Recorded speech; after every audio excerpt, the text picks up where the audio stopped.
All right, so I looked through your guys' Gantt charts, and I left feedback for everyone. So if you didn't see that on Canvas, go take a look. And yeah. The things that you mentioned in Gantt chart, you want us to take those and apply those for the next Gantt chart? Yes. No, that's a great question. Thank you. So if you submit it in your Gantt chart, and I say, whoa, there's all these problems, you need to fix these, that means for next week. We're not going to go, this assignment is sort of done. There are several of you that kind of have been terrified of the Gantt chart and you didn't turn it in. Just so you know, it's not a 0, it's a -50 when you don't turn it in. You have 1 week to get that in, or it stays a -50. That's how critical the Gantt chart is. It may be like the first one's worth 10 points, and then hereafter is only worth 1 point. But if you go longer than a week without turning in your Gantt chart, you're going to have -50 points against your grade. So think of the Gantt charts more that they're 51 points than just 1 point. Okay, so if you haven't turned it in, get it in. You're not going to get the 10 points, but that's okay. There's lots of extra credit to make that up. And so if you get it in late, it won't be -50. If you wait a week, so if it's not in by next Tuesday, it'll be -50 on your grade. Okay? Questions about that? I just want to make a comment. So there's all these different phases, and if you want to see them, you just message me on Facebook. Like, I'll show you exactly what we did, so you can see each step. Like, I'll show you phase 1, what we did last semester, show you phase 2, and then show you phase 3, just so you can have a visual of what it is if you're confused about stuff like that. Yeah, it's amazing once you get to the end of the class, you're like, oh, it's like the wax on, wax off. I know most of you don't know Karate Kid, but so yeah, Mr. Miyagi was having me wax, but really he was teaching me karate moves. Okay, so that's what this may seem like really pointless, busy work, but there are karate moves hidden in them. Okay, so let me talk to you just quickly where some of the most common mistakes have been made on your Gantt charts. Okay, first of all is around your activities. Several of you just put in phase 1, phase 2, phase 3. That doesn't work. Okay, this student here, this student here went into the production document and said, okay, they looked at all the subpoints. So 1.1, they said, oh, that's the app proposal. And they put that in. And they're like, oh, okay, app strength and weakness, and they put that in. A lot of people are missing this. They're just doing phases. And you'll get docked down if you do that. Like, say we did it wrong, and then we correct the and then do we make up some more for it? Nope. Assignment is due, it's due, but there is lots of extra credit. So it's kind of a rough patch, but that's kind of how the workforce is as well. So you don't even want phase 1, you just want the breakdown? Yeah. Some students put in phase 1, like Nathan has, he asked me, he's like, can I put phase 1 in so I can show that phase 1 is completely done, and I know he had phase 1 last after all his tasks. And so he had, app, all those, and then phase 1 was in there, and he was calculating phase 1 is like, oh, okay, of all these things that I need to have done, I have this amount done. You can do that, and I'm fine with that, but you can't just have just phase 1. Okay, you have to have the tasks of phase 1. All right, so the next area that a lot of people struggle with is the plan start and the plan duration. So, that's a great question. So this is the production document. On Canvas, you have the production document. And also, when you open it up, because the production document you're turning in on Tuesday. And the production document is really, in the real world, if you are a consultant or you work for a software company, you'll come to know production documents. Because it's what you submit either if you're in, let's say, a big company, you would submit it into your supervisor, or if you're a consultant, it's what you would give to your client. So that's why I'm having you work out of production documents. So you'll want all the tasks you're looking for. This student here looked at basically the subpoints. So you'll see it broken down like 1, that's phase 1, 2, that's phase 2. Can you explain the concept of the client? Because you mean like somebody is hiring us, you know, to like make them an app? Yes. So, Okay. But then you pick it or they pick it? yeah, so this is, I think I put this on Canvas, but there's a write-up of the kind of the reskinning project. So what's happening, whether you're going with reflective practices or if you're doing your own, you are being approached by a company saying, we want a marketable app and we want it to be reskinned. We don't know what. So we want you to bring it to us and share, hey, these are our ideas. So yeah, you're being retained. And so if reflective practices is, if you're going that route, reflective practices is retaining your services to find them an app that you're then going to project manage for them. So that's phase 1, is basically the presentation of, so you'll want to think of your PowerPoint as if you're presenting to the client, which in a way you are, since I'm a vice president of the company. So you're going to be like, this is why I feel this is the best reskinned app that I can provide you. As a consultant, here are all the things that make it really attractive to do. And I'll be like, oh, you know, that's interesting, you know, where it counts all your nose hairs, but this is the problems that I see with it. Okay? So that's the reskinning project. Basically, you have 2 projects for this class. You have the reskinning one and you have the final, which is just an idea. You're not actually building out that app. Okay? All right, so this right here is an educated guess. Okay, and this is where a lot of people get tripped up because they're like, what do I choose here? And what you're doing is you're saying, when am I going to start the app proposal? And this person put, I'm going to start it on 1. 1 means that he is going to start it September 9th. Okay? Then he says here, the duration. How long is it going to take? A lot of students are getting tripped up here because they're thinking, oh, that's day 4. It's going to take me until September 12th. But what it's really saying is it'll take me 4 days to do it. Not that it'll be on September 12th. So you'll see here, this student said, okay, I'm starting this on this app submission. I'm starting it on the 70th day, so that's sometime in November. And he's saying that it's going to take him 90 days to do it. When he's trying to say, I'm going to submit it on the 90th day. So what number would he put there instead of 90? 20. Yeah, so he's saying it'll take me 20 days to do this. Okay, Nathan. Sorry, exactly, are you going to put it from Canvas into the Gantt chart? Yeah, say that again? Wait, you want us to take over Canvas and include like to Yeah, I'll get to that in a second. So here, so when your very first one may have some of these numbers filled out, it may not. So he's saying when he turned this in, I actually haven't started this project. So if you haven't started it, there should be zeros here, okay? And so he's like, I haven't started this project and I haven't finished it, so I don't know the amount of days it has taken me to do it, okay? And then this right here is a number that you're just going to say, let's say he said, okay, I did start it.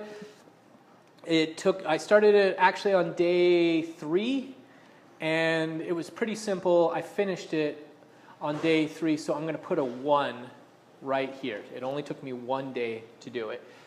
And he's then going to change this to 100%. But let's say he's not done with the app strength and weaknesses, but let's say he's done one of the 3 app analysis. Then he'll put over here 33%. Or he may say, I'm going to put 20% here because I'm not totally satisfied with the one I've done. So this is all subjective. This is you saying, this is how much I think I've done on the project. Okay? Questions up to this point? I know for some of you, you've got this down pat cold, but I think it's really critical that you understand. So the final thing is what, so I already covered the percentages complete. The final, and this is actually really important because this helps me gauge, so this is for you, this is for me.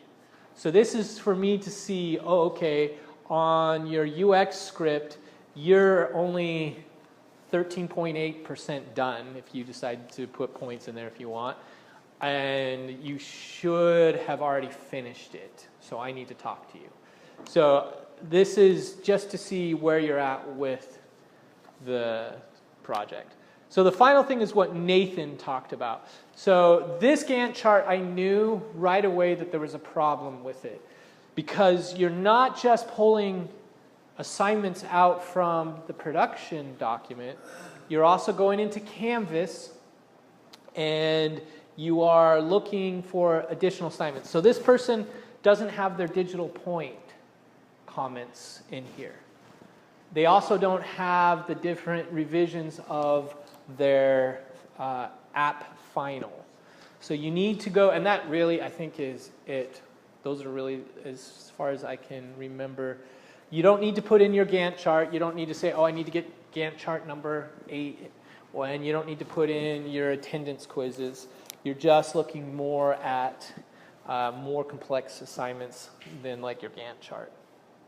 Okay? So once you've built this, what's going to happen is each week you're going to open up yours and you're going to be like, okay, this is where I am on this project, and I'm at this percentage, done, submit. Took me really a few minutes. And I mean, this is taking you guys some time. Those that have done this, I know you're like, oh my gosh, this is really, I don't quite understand it. It's tedious. And I commend those for submitting it, even though they didn't completely understand it. Those that just didn't submit it, that hurts you. Like those that did submit it still got points out of it, and they don't have to worry about a -50 against them, which is a half a letter grade.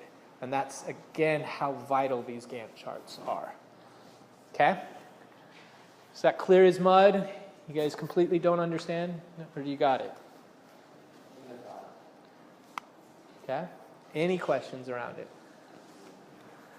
Okay. Sorry to pound on this, but what's going to happen is you guys are going to submit a couple of them that are wrong, and you may lose a few points here and there, but by the end, you'll have it down, and you're just annoyed that you have to take a minute to get them done.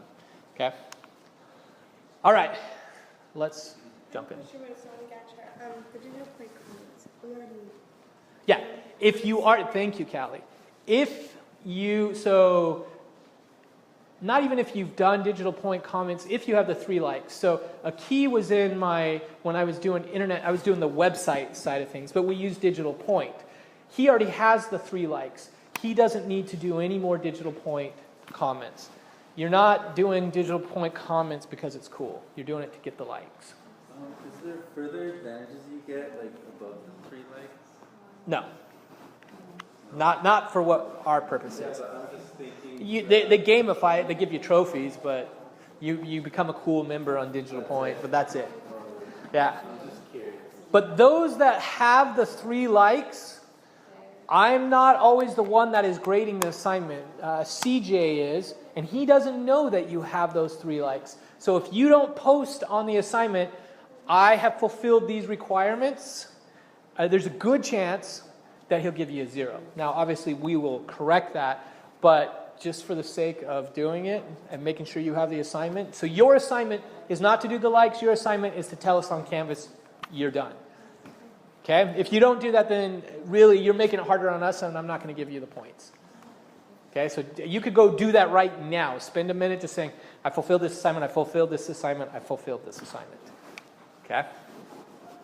All right, other questions? Thank you, I appreciate that. Yeah, I have a hard time just making this so it look like that.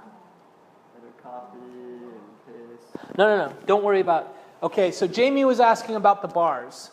You don't have to worry about these bars. I don't know if you guys can see here. I already built in the equations for you. Then all you have to do is put in the numbers and the bars will do their thing. And if they don't, it doesn't even matter. Okay? Thank you. I appreciate that, Jamie. Other questions around Digital Point or Gantt chart? With the digital point, it really doesn't matter what thread we go on, what we comment on, we get the Yep, right. That is correct. So it's important if you read Canvas. I have all of this in here. You guys, like, unfortunately, Romy is not here. He's on a soccer, on the soccer team, and he's gone. He was in my first class where I didn't know that I could like spell out all the assignments on Canvas, and they were so lost. You guys don't have that to worry about. If you go on to Canvas, you have any questions, every single assignment has a write-up around it. So if on that, and answering Marvin's question, is if you go on Canvas, I talk a lot about the importance of the quality of your comment. Why is it important to have a quality comment on Digital Point? You get the like. You know, if you're just saying, hey, hi everyone, it's not going to get you a like. And it may even get you banned. That Digital Point, they're weird. There's one guy that runs the whole show, and he's a weird duck. So, okay. Any other questions, Les? If you have an app idea, can you put it on Kickstarter? I don't know much about Yeah. Kickstarter. Absolutely. And will they take your idea? Like, say you have a good idea. Yeah. Is there a chance? Yeah, there is a chance. Yeah. A student in your last class has been toying with it, and he's like, what's the likelihood of it being taken? And I was like, I don't know. But you have, because it's not just the people that are like, oh, I'm going to put money towards it. You have the people who actually do and gets things done. So, I mean, there's no doubt. I've done Kickstarter projects that I saw someone else do, and I was like, that's cool. I'm going to modify it and do it a little bit differently, but same concept. Because the people that actually do and get things done are the people that you probably should be most concerned about taking your idea. It doesn't happen often. I've only had it happen once to me in my 15 years as an entrepreneur. And I am a firm believer that the more open you are, the more help comes your way.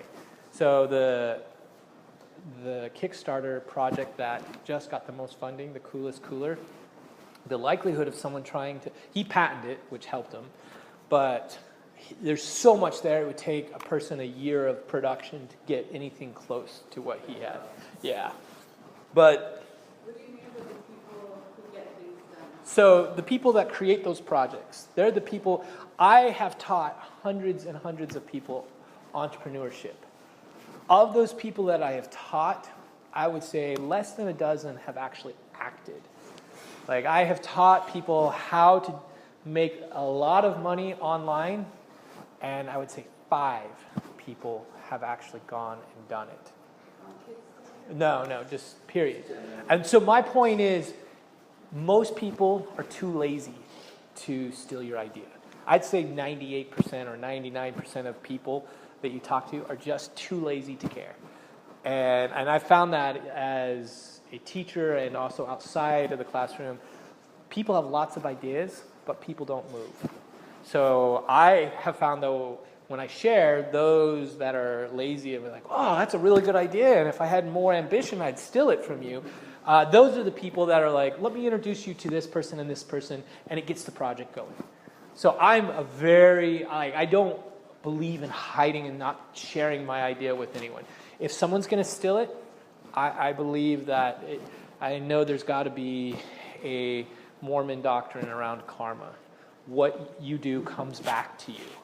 You know, if you do evil, evil will come back to you. If you do righteously, sometimes you'll be taken advantage of, but you will always be taken care of. So I'm very open, and so much so that my business partner in my other business drives them crazy, because I'll work with competitors. I'll create competitors. Yeah, but in the end, I have always made more money. So take the gamble, put it on Kickstarter, and do it. If someone steals it, they steal it, and they have a higher judge to deal with. Yep. Other questions? Can you finance your education on Kickstarter? Not on Kickstarter. Indiegogo, you could. Indiegogo? Mhm. What Yeah. about the crowdfunding? That crowdfunding is the umbrella term. So who here doesn't know what crowdfunding is? Okay. So to me, and if you were in my Enactus class, you've heard this pitch. I feel crowdfunding is the next evolution in entrepreneurship. Crowdfunding is, instead of going to the few wealthy people who are very shrewd and they would take advantage of their own grandma, which I've met a few of those with those wealthy people, because they're going to try to get as much percentage of your company with as little money as possible. If you watch Shark Tank, you can hear that those guys are venture capitalists. They're like, the guys leave the room and they're like, look, we can get this for a lot less. Let's totally take advantage of them, even though we're going to be partners with them. And they're going to watch this and see that we said all this. I mean, those are not the type of people I personally like to do business with. Crowdfunding is where you present a project and you say, if you give so much to this project, so if you give $5, I will give you this. Because you have to give them something. They're not doing a donation. They are actually saying, I'm going to give you, Marvin, $10, and in exchange, you're going to give me a bumper sticker that says, you know, having 4 girls rocks. Something along those lines. Okay. It can be anything. Kickstarter requires it has to be very close to your project.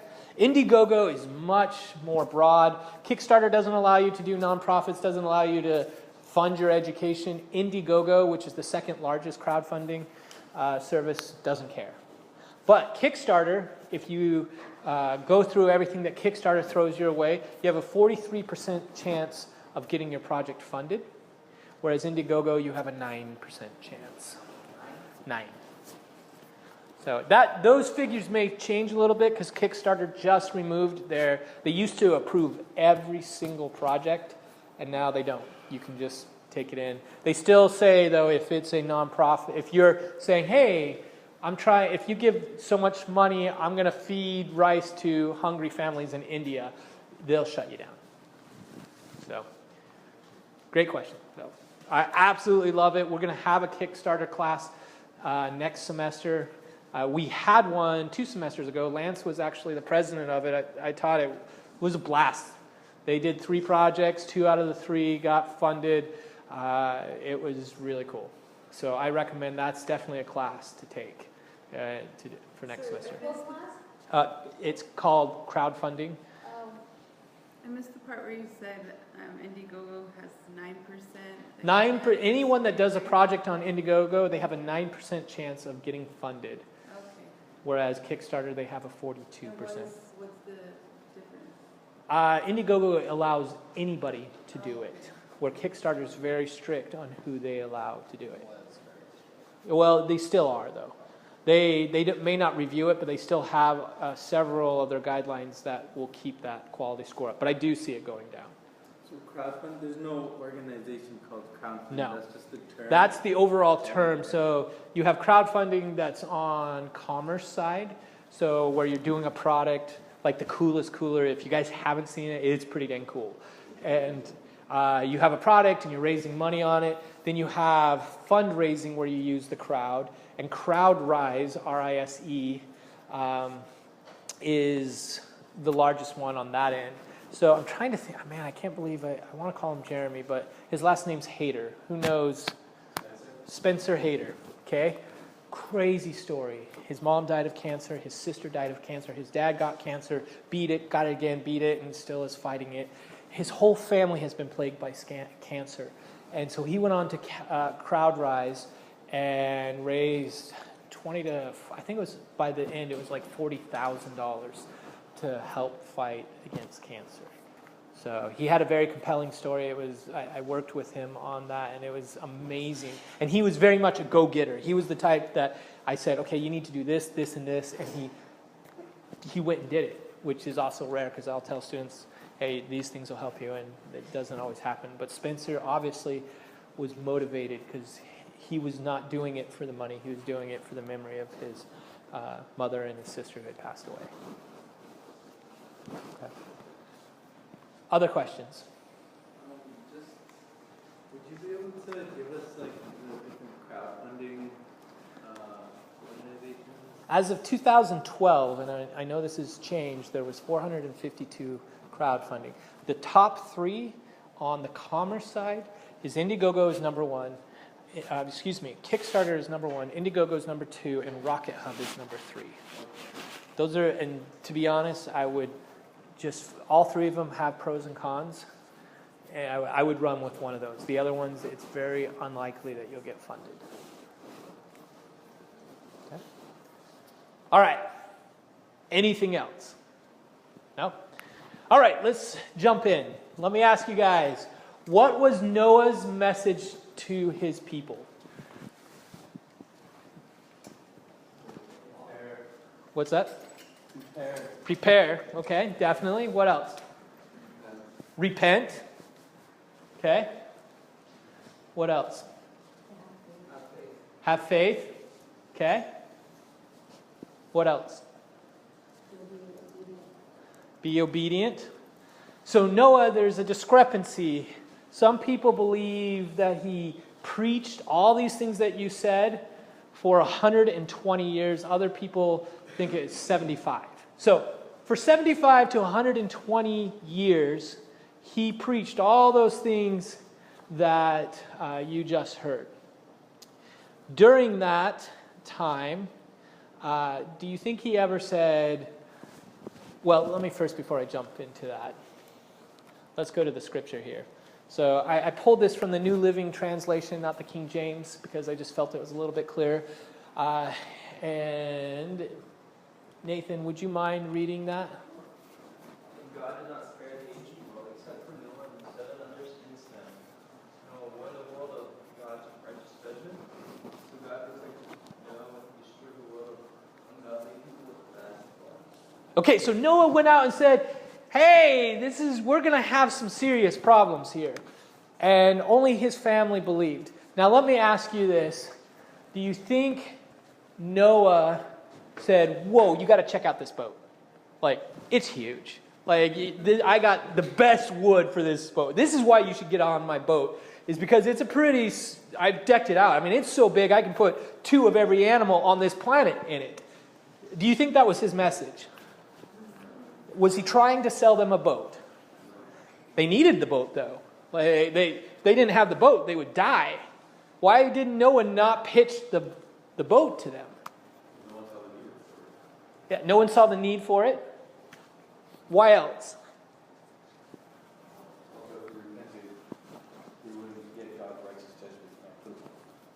Yeah, they repented because that was not Noah's message. That was not what he was trying to convey to the people. The boat was just what he had to save those that listened. Okay? The boat was not his story. His story is right here. The warning of what's going to happen if they don't listen. Okay? What stories do businesses tell? Most of them fail. Okay, most businesses fail, but take a business, any business, what story do they tell? It's just something that they believe. They're trying to tell why someone would need what they are creating. Okay? Yeah, absolutely. It's like social type of companies a lot of times, like helping somebody, helping people. Okay, helping people. Society. For me, like, the easy one that comes to mind is Walmart. That just says, always low prices, we're here for everyone to get them, they're good, cheapest prices. Right. So that's like the story, that they're always going to be there for customers because we're always giving them a lower price.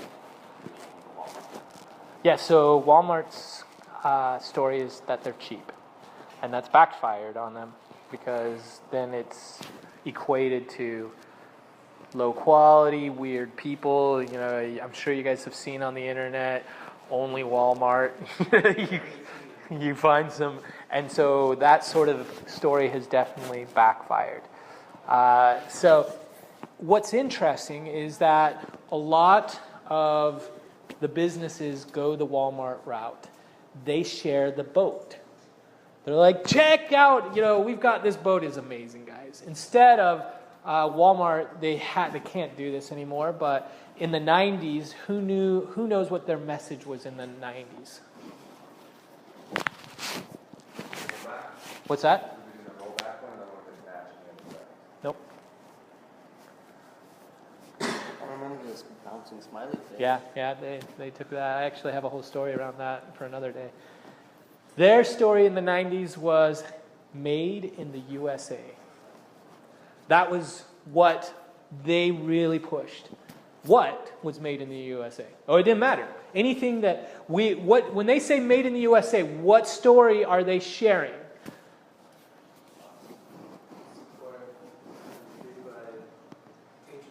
Patriotism. Yeah, let's bring that right down to the core. They're not saying, we have the most amazing stuff made in the USA. They're saying, made in the USA. We are patriots to our country. We do not send this out. And that had to change. Yeah, they couldn't be competitive, or for whatever reasons, it's no longer made in the USA. Okay? Why am I sharing this with you? Businesses change. Businesses change, yep. How does the boat and business stories connect up? How does Noah and businesses, what is the correlation here? Okay, businesses tell people what they want to hear. But do they really want to hear it? Do you want to hear all the specs of a computer? So Apple's a great example. Well, actually, I'm not going to do that one. Who's familiar with Gateway computers? Gateway? Like, I remember the whole, Yeah. like my, Yeah, that's exactly like they built computers. This nothing against your grandma, for dumb people, and they really did. But what did they? If you're familiar with it, they focused on their features and their price. That was the story that they pushed out, and same thing, sort of what happened with Walmart when they focused on we're cheap. That branding hit with them. So the whole point behind the two is you need to understand what the story of a business is really about. And this ties in with your video. Okay? Around whether you choose to do it around an app or around a business, you need to say, what is really the story? What do I want to, if I'm trying to get people on the boat, do I want to focus on the boat?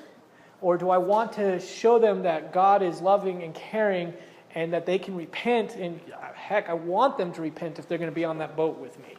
So what I want you guys to do, let's see, 5, 6, 7, 8, 10, 11, okay, so we have 14. 1, 2, 3, 4.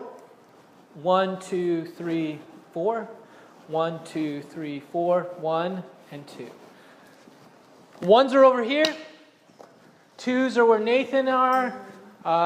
Threes we'll put right here. And fours are where Callie and Jamie are. Okay? Get into...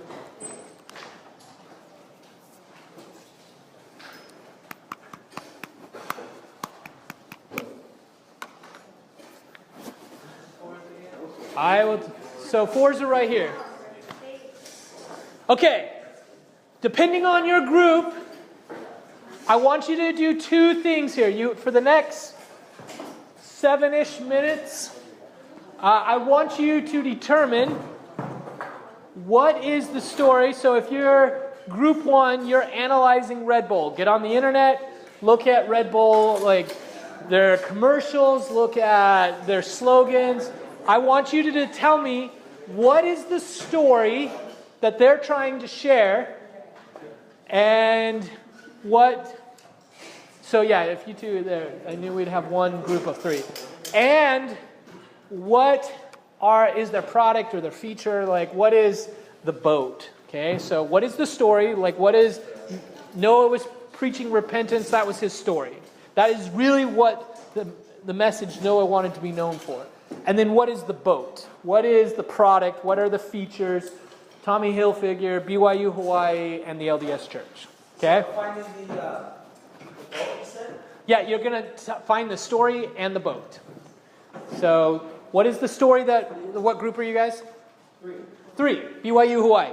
What is the story? And BYU Hawaii actually has a Facebook page with a bunch of stories that they are trying to convey. So you might want to take a look at that.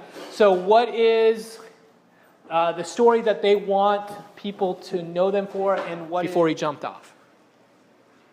So probably not the story. It's not, if you drink it, this is what you can do. The story is for, like, we want adventurers. We want people who are going to go out and do crazy stuff. This is for you to, like, power your lifestyle, being out there, go, go, go. It's not even this is for you. Their story doesn't talk about their product. Their story is live adventurously, go and really live life. And then they attach their boat along to it. Noah never said, hey, if you get into my boat, you've repented. No, he said, repent. That's it. The boat had nothing really to do with his story. And that would definitely be the case with Red Bull as well. All right, Jamie. Do you guys have anything with that? Okay. Well, the LDS, the vote for the LDS Church, the debate that we call it, is Mormon.org, and it's telling everyone that we are just normal people who have that divine guidance in our lives. And I guess the story is how we get that out and how we utilize that in our daily lives. Okay. Agree, disagree. What are you guys' thoughts? Yeah, I think we look at the boat is a lot, the boat is a lot like Noah's boat, the salvation that comes. They preach us other thing, and you get this happiness and salvation afterwards. Or if you come, but they come to you give the word. Okay. I would say it's like kind of that, but not so much, because the church has two vehicles. There are two main websites, LDS.org, which is very much like live righteously, repent, this is how you do it. And then Mormon.org is we're Christians, this is what the Book of Mormon is, we're real people, here's our real stories. So kind of their two fronts. I think, you never see on LDS.org,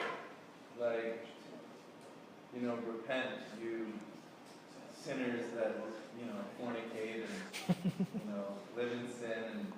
And it's not like salvation is yours, it's right here. And you see it, it's just uplifting values that everybody, just these little virtues, that would be, the boat is the bait, we're normal. And we're just normal people that with good values. And then the story, whatever the missionaries teach. Okay. For discussion, that's the story. Restoration, plan of salvation. You guys agree or disagree? I don't know. My opinion would be the story is that the LDS Church's story is we have found the secret to life, live a righteous life. This is how you are happy. This is how you have a fulfilled life. This is it. If you want to have this is what you do. And then the boat is the gospel, or the boat is the Book of Mormon. Okay. I think that the story basically is bring people into Christ. Okay. That's what we're trying to do, is to bring more souls into the gospel and to repent and to return back to our Heavenly Father. Okay. Agree, disagree? Okay. I'll let you guys decide. I have a definite opinion on it, but I'll let you guys mull that over and what you think. I much prefer what you guys have here. But one thing I will say that I really liked is there are two stories. So I've consulted for the church on several occasions, and I've gotten to Mormon.org, and they absolutely keep those sites separate. They have different people working on them. They have different messaging working on it. And I'll give my opinion just because that's who I am. So I agree a lot with Ricky that the story is this is how you come to Christ. The boat would be we're going to focus on, well, the boat would even be, so part of that story is family. It's about family. It's about, focusing on what really matters in life. That's part of that story, but it ultimately ties, this is how it comes back to Christ. The boat would be family home evening. Would be, well, Joseph Smith is kind of still like coming unto Christ, but it would be, I'm trying to think of like the different things that you can do along with it. So Word of Wisdom would be part of the boat. It could also be a little bit of the story, but more of the boat, personally. But, all of it, this could be easily debated. Nothing. You sure? Yeah. I'm just thinking, you don't really bait people with the Word of Wisdom, no. I don't know. Yeah, and it's not bait. Well, the boat, like maybe it's just The boat is, it's really kind of the product. What do? We do family home evening, we live the Word of Wisdom, we go to the temple. That's more of the boat. Yeah, features. Yeah. What's that? I'm just saying those are like the works that we do. Like what he's saying is more like the core of what we believe and what our purpose is. Yep. Like those things help us get there. But they're really not the message. Yeah, I agree. I didn't mean to cut you off there. Sorry. Kevin, did you? No. Okay. Marvin? I just looked at the Mormon.org and LDS.org. They're both the message part. If you more like the Mormon.org, more like the mill, that's all talks about. LDS.org is the meat. Once you Yeah. elevate, you go, your family, whatever, maybe others born, or DC, whatever, that's the whole. I agree. All right. Well, why don't you tell us, Marvin, on your guys's? Alright, so we are BYU Hawaii, and I hope you're very familiar with it. But anyway, so we thought the story of BYU Hawaii, what they're trying to get out there, is that they're obviously they're a university, but they're a unique university in that they are integrating both spiritual and secular knowledge. That's what they give out. You can come learn all these great things of the world, but see how God's plan kind of aligns with it and how it all works together. The boat is what comes from it when you graduate, and they push your leaders in your families, communities, your careers, and also the kingdom of God. So that's the whole part. Okay. Agree or disagree? What kind of story? I think wouldn't the fact that we're such an international school play into the story? Yeah, they definitely do have it part of this story.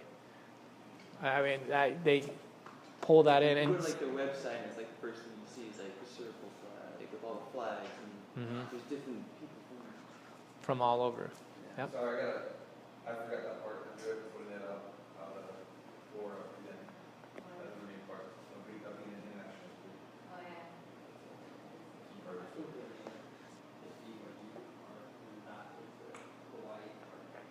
What's that? I feel like what he said was like the BYU, like we're unique, we're different, and we're religious, and then the Hawaii part is the International. That's cool. Because I've been to all the promos, and that's what I felt like the defining factor between promo and Hawaii too. I mean, I've been to all BYUs. Right.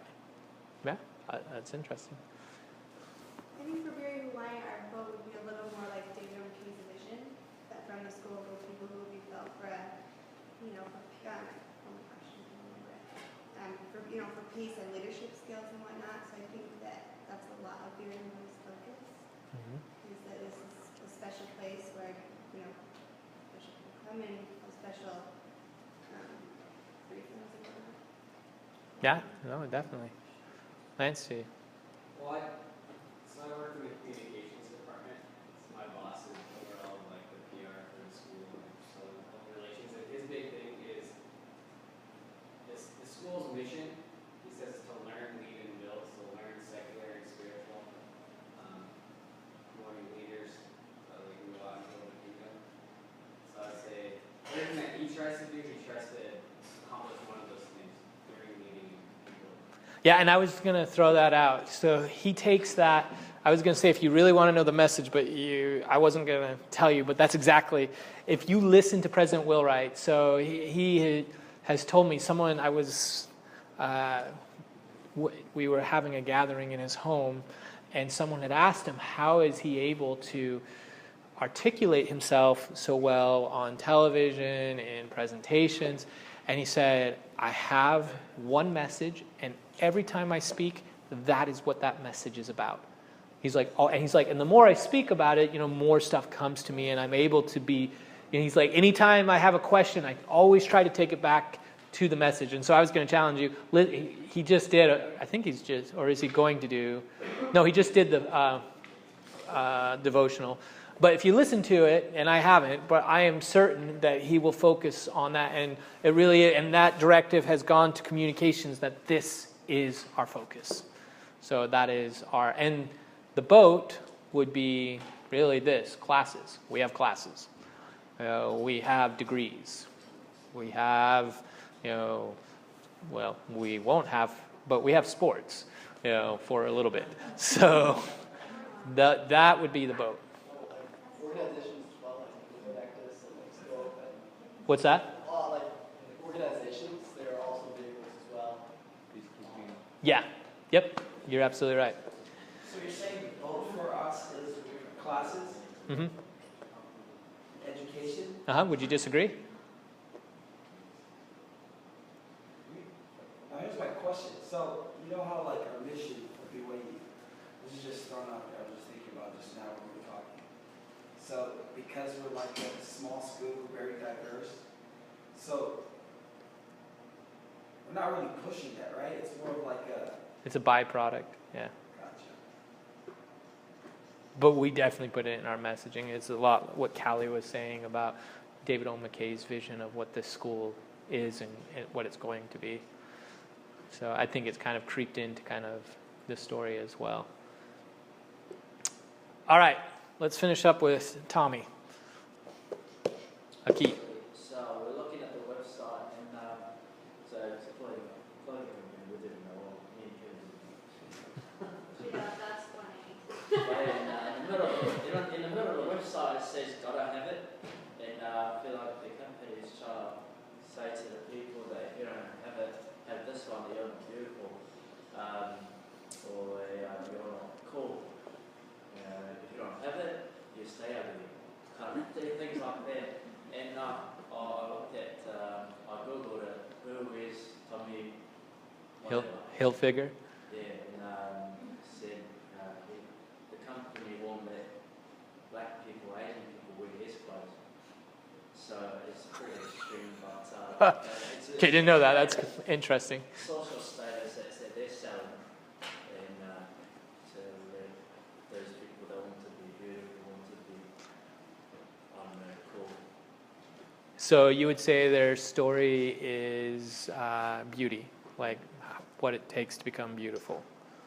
And the boat is Yeah, the boat's pretty obvious, particularly for these two right here. It's a little more ambiguous for you guys. So could you say the story is the same as the mission statement? Because say I think Nike's mission statement was demolish Reebok or something. So that's their story, and like Google is like provide. Don't be evil is Google's. Don't be evil. Yep. So I don't know if it's like the same thing. It can align. It's not, I would say, personally, my opinion is most often it's not. So, go ahead. No. The way I look at it, how you're explaining it, is that I guess the boat would be what that particular service product is known for. Right. And then the story is what they're trying to push, how they want to brand themselves. Right? Yep, no, yeah. So the boat is the what. What do they do? Is really, that's what it is. The boat is what? It's not the channels for how they do it. No, yeah, it's the what. What do they do? The story is why do they do it? And that may sound familiar to some of the students from last semester. So due to that little exercise took a little longer than I anticipated. So you guys have a choose your own adventure here that the class can vote on which direction we're going to go. We can discuss more, and the whole point of this exercise is to help you understand what your videos are about. You're not discussing features. You're not discussing product. You're trying to find the why, like what is the story of the company, okay? That's what you're focusing on. That's the whole point of this. So I have a TED Talk that's going to go into that so we can understand more. It'll become crystal clear of what I'm talking about here. My last semester has seen it, but it's definitely worth seeing again. He's very good. Or we can change gears and focus on your app and what it takes, because I know some of you are still struggling on an app idea. And since you've got to present an app idea come Tuesday, that may be more advantageous.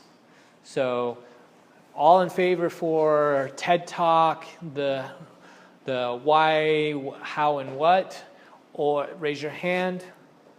All in favor for mobile apps and how to come up with the idea. So everyone has to vote, so not just 3. So all in favor for continuing on with the boat discussion, raise your hand. Okay, all in favor. What's that? Yeah, for the next 20 minutes. The next 20 minutes, you're deciding what you're going to learn, because we don't have enough time to do both. You can, yeah, work on your app idea. Like, let me tell you what you'll be doing. If you go with understanding the video, you'll watch a TED Talk that'll really help you understand it. If you go with the app, you're going to be in groups, and people are going to help you brainstorm and come up with stuff. So option 1, video. Option 2, group. Option 1, raise of hands. 1, 2, 3, 4. What is that? A half? So, okay. So 4. Option 2. 1, 2, 3, 4, 5, 6, 7. Okay. All right. Let's do option 2 then. So let me move. Well, we'll just jump to that. All right. How do you come up with an app idea, guys? I know this has been on your mind. How do you come up with it? Well, there was a lot of administration stuff you guys had to understand. So you still got the weekend. That's why you're not presenting today. How do you come up with an app idea? Some of you have... Look on the app thingy for Mac. Sorry. The app thingy... The app, where does the app... The App Store. Yeah, there you go. Did you want to watch the video? What's that? You wanted to watch the video? No.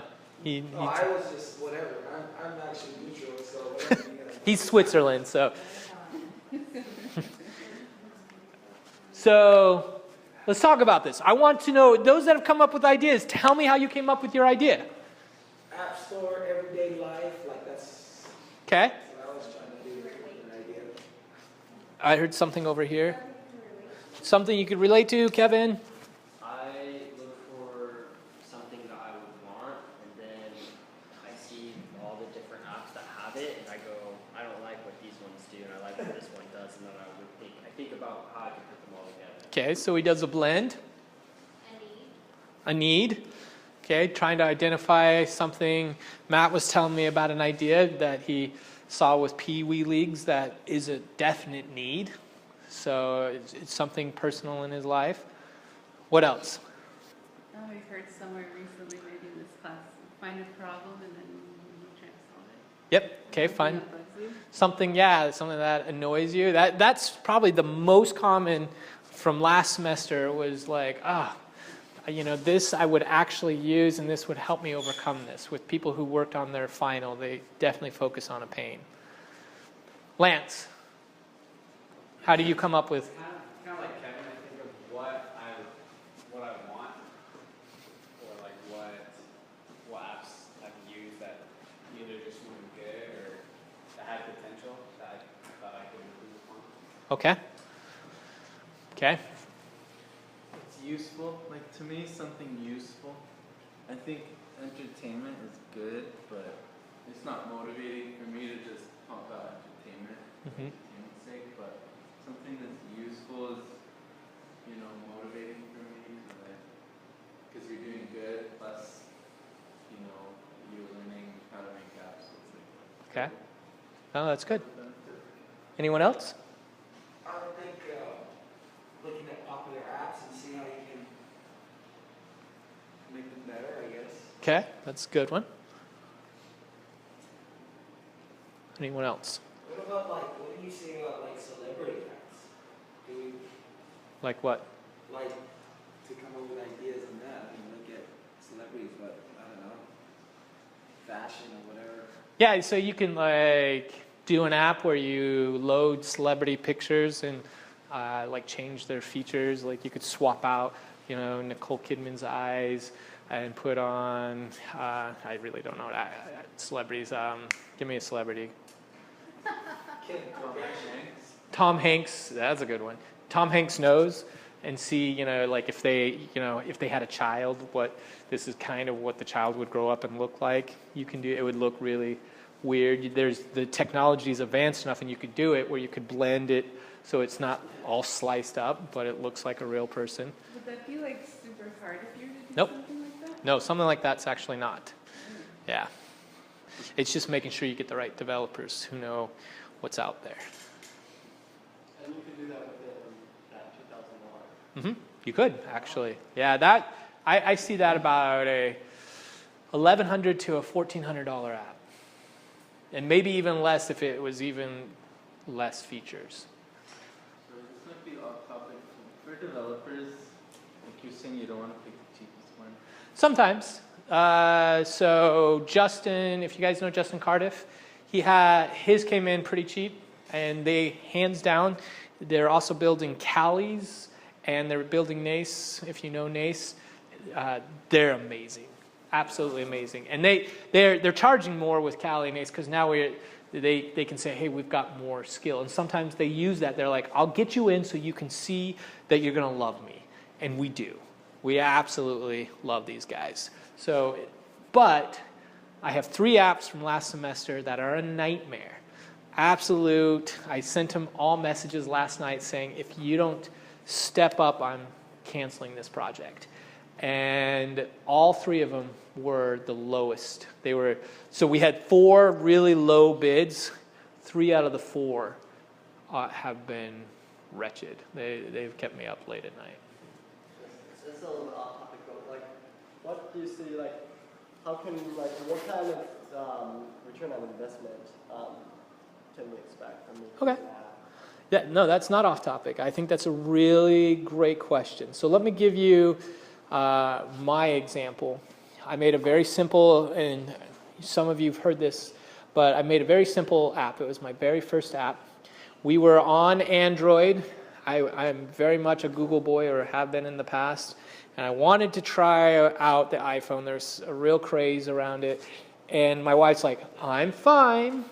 We can go to iPhone, but I've got to have a flashlight, I've got to have an alarm clock, and I've got to have my general conference apps. And I was like, oh, this is Apple. They have those things. And sure enough, they had flashlights, they had alarm clocks, but they didn't have general conference. And so I was like, all right, well, I got you over here. And she was like, I want my general conference app. And so I built, well, I shouldn't say, I project managed the very first just general conference. There was general conference in there, but it was buried in the Mormon channel. I didn't know it was there. And most people don't when they first jump on. And so we built the very first one. It cost me $300. And I averaged about $200 to $500, so an average would be about $350 a month off of that app, and I have for the last 3-4 years. Still. I've had to put in one investment into it of about $1,000 to update a few things. $350 a month? It cost me $300 to build. Now, keep in mind, the next project I did with this developer, he charged more. Okay? So it was definitely, he was from China, it was kind of a bait and switch, and he was a nightmare, he got rid of a developer. But that's not always the case. There are cheap developers that stay cheap. But that's a good example of just a really super small niche. I found that if it's a useful and good app, that's what you can expect.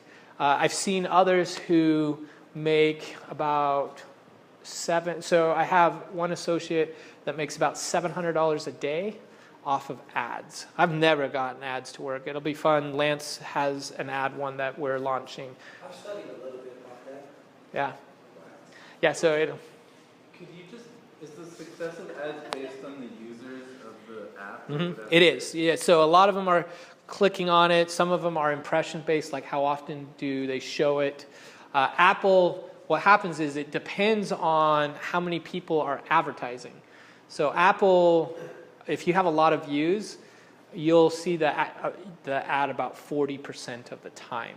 The other 60% of the time, they don't have ads. And so you can have multiple ad networks. So Apple has their ad network, which is iAds. Google has theirs, which is AdMob. So when there's no inventory, you can switch and say, show AdMob. And Kevin was telling me a really cool idea that he read on a blog where they have those two where they wrote it, and if there's no inventory there, the person said, pull my own ads. Let me advertise my own apps, which is probably something we'll do in the future as well. So could you say if there was an app on the iOS system and there's nothing on the Google on Android? Side, would you suffice to say that would be a good idea to build an app for that? Okay, so you're going to get my bias here. I hate Android with all my heart in every facet.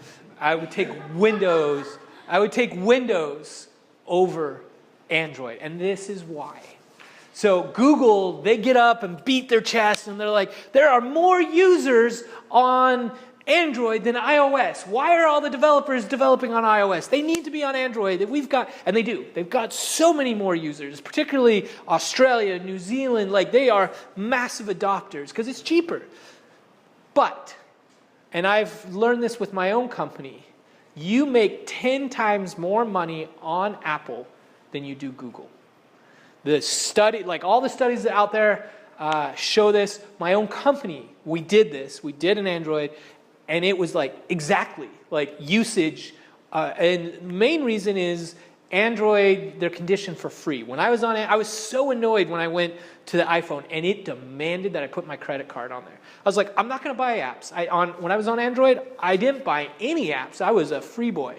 So I finally, it was like, oh, I hate you, Steve Jobs. Here's my credit card. And I can't tell you how many I have. I was just looking yesterday at an app that tells me how many apps I have. I have 104 apps on my phone. And I can guarantee probably about half of them are paid. So that's reason number one that I don't develop for Android. Reason number two, Android is so fragmented. So they have, Android is the platform. So iOS is Apple's platform that you build on.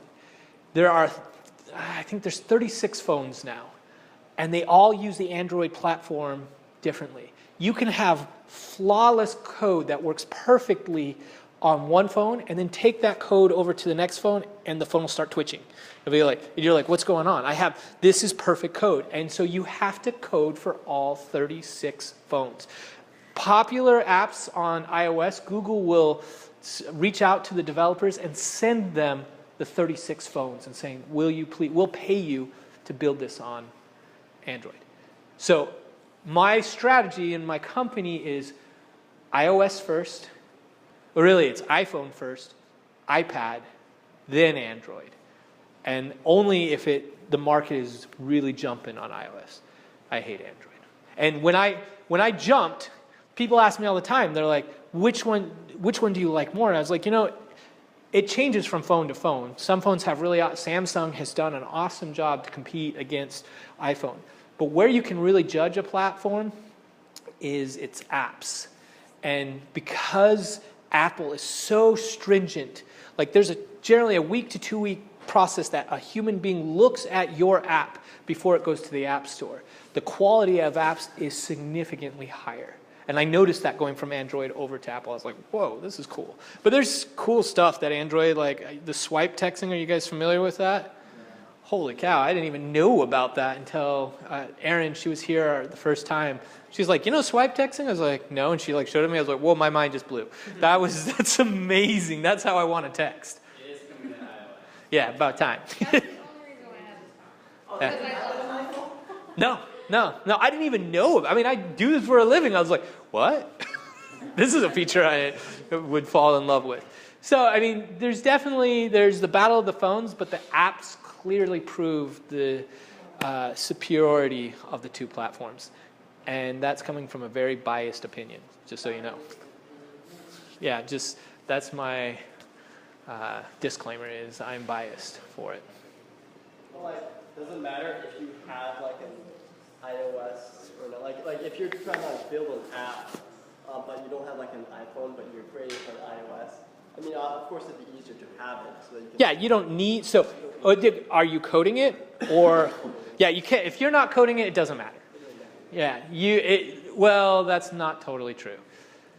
You need an iOS device to test it because this is a great example. We were working, if you guys know Reef, he has a really fun app called Mustache. And no, it doesn't put mustaches on the images, which everyone thinks. But it's a fun app where you stash images and you create categories. The stashes are categories for your different images. It helps you catalog what you have there. And we've tested it and had multiple people test it. And I had one person who just tested it once. And this is after Reef's gone through it, I've gone through it, my wife's gone through it, like, you know, my dead grandmother's gone through it. We've all gone through it. And then this one person said, oh, I found a bug. I was like, what? What bug? He said, go delete a stash and say no. So I went and deleted a stash and I said no and it deleted the stash. So a stash is all those pictures. If I was a user where I'm like, oh, whoa, I don't want to delete, and then it deletes it. And we were about to push it out to the App Store. So you do need a device to test. But the nice thing is we have 5 devices that you can check out from the Willis Center to test. So if you don't have one, you don't necessarily need one. You just need to borrow friends and say, hey, I need to test this. Okay? Great questions. And we are out of time for groups. That's unfortunate.